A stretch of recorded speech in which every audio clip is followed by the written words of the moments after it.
নমস্কার, শুরু করছি আজকের সংবাদ।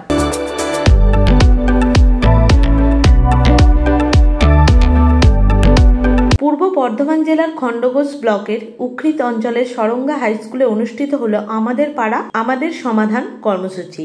আর এই কর্মসূচির পাশাপাশি এই স্কুলেই আজকের প্রজন্মের ছাত্রছাত্রীদের ভবিষ্যতের কথা চিন্তা করে অনুষ্ঠিত হলো ক্যারিয়ার কাউন্সেলিং। এদিনের এই কর্মসূচিতে উপস্থিত ছিলেন পূর্ব বর্ধমান জেলা পরিষদের অধ্যক্ষ অপার্থিব ইসলাম। অন্যান্য বিশিষ্টদের মধ্যে উপস্থিত ছিলেন সিকম স্কিলস ইউনিভার্সিটি সহ উপাচার্য professor P. K, Sikkim skill university school of ফার্মেসির অধ্যক্ষ প্রফেসর রণবীর চন্দ, ওই বিশ্ববিদ্যালয়ের chief marketing officer Prabal Kanti Brahma, বিবিআইটির assistant professor Sayan Das, Calcutta institute of টেকনোলজির প্রফেসর ডক্টর কৃষ্ণেন্দু প্রামাণিক, দুর্গাপুর আর্যভট্ট ইনস্টিটিউটের marketing officer Shubhadeep Singh Rajput, Khandaghosh BDO অফিসের সমবায় দপ্তরের সিআই ম্যাডাম, খণ্ডঘোষ পঞ্চায়েত সমিতির কর্মাধ্যক্ষ বিদ্যুৎ কান্তি মল্লিক, রাধাকান্ত মণ্ডল, সরঙ্গা স্কুলের প্রধান শিক্ষক অনুপ কুমার মণ্ডল, সিরাজুল ইসলাম প্রমুখ। অপার্থিব ইসলাম বলেন, এই ধরনের একটি উদ্যোগ গ্রহণ অত্যন্ত সময়োপযোগী, কারণ ছাত্রছাত্রীরা অনেকেই ভালো ফলাফল করলেও নিজেদের কেরিয়ার গড়ার ক্ষেত্রে দ্বিধাদ্বন্দ্বের মধ্যে থাকে। তাই ক্যারিয়ার কাউন্সেলিং কর্মসূচি তাদের সঠিক দিক নির্দেশ করতে সাহায্য করবে। এই ধরনের প্রচেষ্টা আজকের প্রজন্মের ছেলে মেয়েদের ভবিষ্যতের দিশা দেখানোর ক্ষেত্রে একটা গুরুত্বপূর্ণ পদক্ষেপ বলা যায়। উপস্থিত ছিলেন উকৃত গ্রাম পঞ্চায়েতের প্রধান অপূর্ব হাজরা, উপপ্রধান প্রভাত রায় সহ উপৃত অঞ্চলের বিশিষ্ট মানুষজন। সকলেই জানেন বা আমরা সকলেই অবগত আছি যে আমাদের প্রিয় মুখ্যমন্ত্রী মাননীয় মমতা বন্দ্যোপাধ্যায়, তিনি 2011 সালে বাংলার মসনদে বসার পর তিনি দেখেছেন যে বাংলার যে অনুন্নয়ন ভরা বাংলা ছিল, বাংলার মানুষ একদমই বঞ্চিত ছিল, কোনো জায়গাতেই কোনো উন্নয়ন হয়নি। তিনি সবথেকে প্রথম শুরু করেছিলেন নিশি যাপন দিয়ে শুরু করেছিলেন। সেখানে কারা যেতেন? সেখানে যেতেন আমাদের ডিএম সাহেব, এসপি সাহেব, এসডিও সাহেবরা, বিডিও সাহেবরা যেতেন এবং পুলিশ আধিকারিক সবাই যেতেন, ওসি সাহেব, এসডিপিও, সিআই সবাই যেতেন। তারপরেও আমাদের প্রিয় মুখ্যমন্ত্রী দেখলেন এইভাবে কাজ হয়তো ব্লকে 2-3টে জায়গায় হতো নিশি যাপন, সেখানে আপনার সম্পূর্ণ কাজ হতো না। তারপরে তার মাথা থেকে তার মস্তিষ্ক প্রসূত তিনি দেখলেন যে মানুষের আরও কাছে পৌঁছাতে হবে, মানুষ নিজেদের বিভিন্ন সমস্যায় জর্জরিত। তার ফলে কি নিয়ে এলেন? তারপর অনেক চিন্তা ভাবনা করে দুয়ারে সরকার নিয়ে এলেন।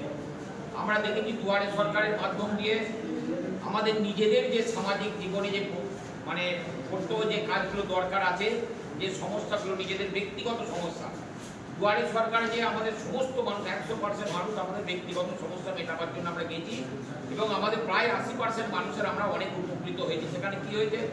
কোনো মিউটেশন হয়নি, কনভার্সন হয়নি, কার ইলেকট্রিকের বিলের গোলমাল, কে বার্ধক্য ভাতা পায়নি, কে বিধবা ভাতা পায়নি, কে লক্ষ্মীর ভাণ্ডার পায়নি, কার কোনো স্কুলের সার্টিফিকেটের গণ্ডগোল হয়েছে, এইগুলো কিন্তু আমরা ব্যক্তিগতভাবে প্রত্যেকেই আমরা উপকৃত হয়েছি। তারপরেও আমাদের প্রিয় মুখ্যমন্ত্রী এখানেও তিনি ক্ষান্ত হননি। তিনি আরও চিন্তা ভাবনা করে দেখলেন যে হ্যাঁ, এমনও কিছু কাজ আছে গ্রামের মধ্যে, ছোটোখাটো কাজ, সেই পাড়াতে হয়তো সেই ধরনের কোনো ভালো মানুষ নাই, তারা যে মানে এক্সপার্ট মানুষ নাই, তারা যে হয়তো কোনো কিছু কাজের প্রপোজাল দিতে পারছে না পঞ্চায়েতে বা বিডিও অফিসে। সেই জন্য তিনি চিন্তা ভাবনা করে আনলেন যে আজকে যদি আমরা প্রত্যেকটা পাড়ায় গিয়ে চলে যাই, পাড়ার সমাধানের জায়গায় যদি যাই, পাড়ার যে ছোটোখাটো কাজগুলো, কোনো জায়গায় আইসিডিএস সেন্টার রিপেয়ার করতে হবে, কোনো জায়গায় পানীয় জলের ব্যবস্থা করতে হবে, কোনো পাড়ার গলির ছোটোখাটো রাস্তা 100 ফুট 150 ফুট 3-4 ফুটের চওড়া, এই ধরনের কোনো রাস্তাঘাট হ্যান্ড্যান বিষয়গুলো যেগুলো রয়েছে, সেই বিষয়গুলোকে নিয়ে তাহলে একটা করা যাক পাড়ার সমাধান। এবং সেই সঙ্গে তিনি শুধুমাত্র পাড়ায় সমাধানের কথাই বলেননি, সেই জায়গায় প্রত্যেকটা সংসদে 10 লক্ষ টাকা করে বরাদ্দ করেছেন এবং বলেছেন যে যদি 10 লক্ষ টাকার কাজ নিতে যে দেখা যায় আরও 3-4 লাখ টাকা দিলে, আরও টাকা দিলে ভালো হবে, কাজটা সুসম্পন্ন হবে, তাহলে সেটারও তিনি ব্যবস্থা করেছেন এবং আমাদের পাড়ায় সমাধান প্রত্যেকটা জায়গাতেই চলছে। 2-3টে সাংসদ নিয়ে আমাদের হচ্ছে। আজকে সেই রকমই আমাদের খণ্ডঘোষ ব্লকের উকৃত অঞ্চলের সরঙ্গায় আজকে 3টে বুথ নিয়ে আজকে আমাদের এখানে প্রায় 2টি বুথ নিয়ে আমাদের এখানে পাড়ায় সমাধান হচ্ছে।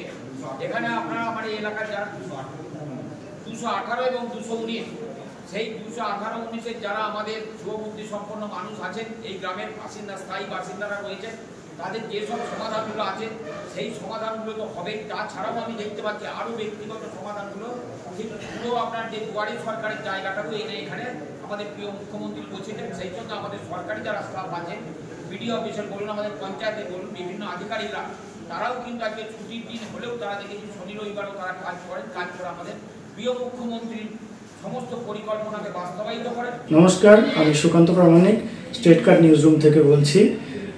এবার থেকে আমরা একটা নতুন অনুষ্ঠান শুরু করছি আপনাদের জন্য, সঙ্গে ডাক্তারবাবু। অনুষ্ঠানটি আপনারা দেখতে পাবেন প্রত্যেক মঙ্গলবার। তবে সঙ্গে ডাক্তারবাবু থাকলেই হবে না, আপনাদেরকেও থাকতে হবে। আপনাদের জন্যই করা। এখানে আপনারা চিকিৎসা সংক্রান্ত বিভিন্ন বিষয়ে খুঁটিনাটি তথ্য জানতে পারবেন, যেগুলো হয়তো আপনাদেরকে কোনো না কোনোভাবে সাহায্য করলেও করতে পারে। যদি কোনোভাবে সাহায্য করে থাকে তাহলে সব থেকে আনন্দিত হব আমরা।